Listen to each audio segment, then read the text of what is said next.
Suspindihin ang excise at value-added tax sa mga produktong petrolyo at i-rollback sa dating 55 pesos kada litro ang presyo ng krudo. Ito ang mga pangunahing panawagan ng Samahang Manibela, Mananakay at nagkaisang terminal ng transportasyon.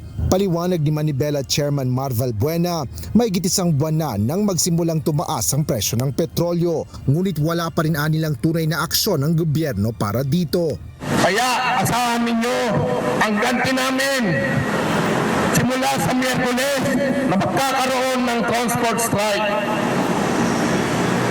Ito ay tugon namin sa mabagal ninyong aksyon at pagtugon sa krisis na ito.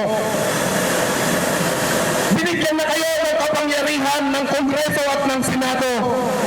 Hindi nyo ginamit. Bakit? Nag-enjoy na kayo sa kita. Samantalang higahos ang pamilya ng bawat tsuper at operator. Hinahamon rin ng grupong pagkakaisa ng mga samahan ng tsuper at operator nationwide o PISTON ang gobyerno. Kung seryoso nila ang pamahalaan sa pagtulong sa sektor ng transportasyon, ay dapat nilang isuspinde ang mga naturang buwis sa langis. Kaugnay nito, nirerespeto ni PISTON National President Modi Floranda ang anumang aktibidad ng mga kasama nito sa hanap buhay dahil ito naman nila ay issue ng sektor. Sa atin ay kinikilala natin itong pagkilos nito. Bagamat hindi kami nagkausap, ay pag-aaralan natin, pag-aaralan pa natin. At hindi lang naman ito yung pagkilos sa mga susunod na mga araw, ay may mga serie din tayo ng mga pagkilos laban dito sa patuloy na pagtaas ng presyo.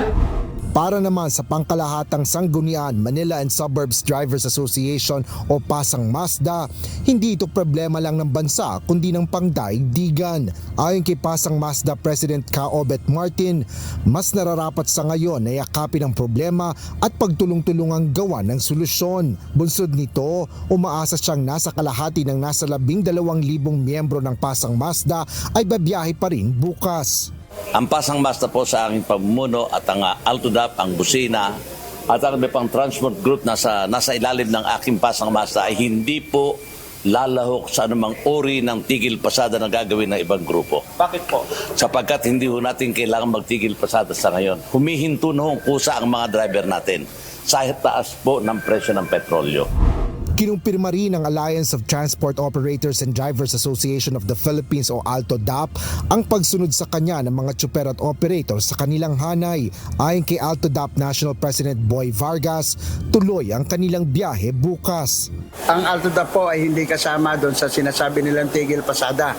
Dahil bakit po hindi sasama ang ALTODAP? Ako po, ang tanong ko lang, sino ang pahihirapan natin?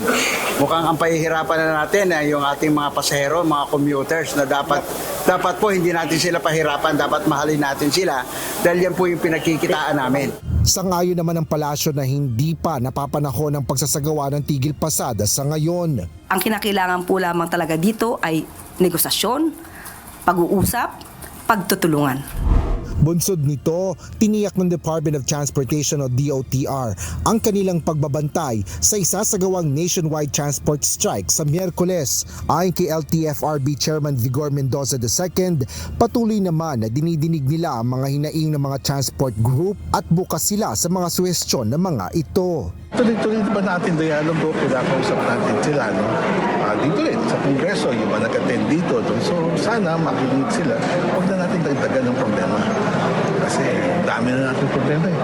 Diba, what we have to do now is make sure yung mga programa ng gobyerno, mababa natin sa lalong madaling panahon. At yun, tulong-tulong talaga. Bukod sa mga transport group, inihayag ni Transportation Secretary Giovanni Lopez na nakikipag-usap sila sa mga local government unit na maapektuhan ng isasagawang tigil pasada. Sa atin naman sa DOTR, tutuloy natin yung libreng sakay para may masakyan yung ating mga commuters, no, na maapektuhan dito kung meron man. So the LTFRB is identifying the routes right now kung ano yung maapektuhan. Plano ng grupong Manibela na maglagay ng mga protest center sa iba't ibang lugar. Dito sa Philcoa, Quezon City, magiging pinakasentro ng kanilang kilos protesta kung saan posible rin silang magmarcha patungo sa Mendiola. Asher Cadapan Jr., UNTV News and Rescue. Diyos ang aming sandigan, serbisyo publiko ang aming pinahalagaan.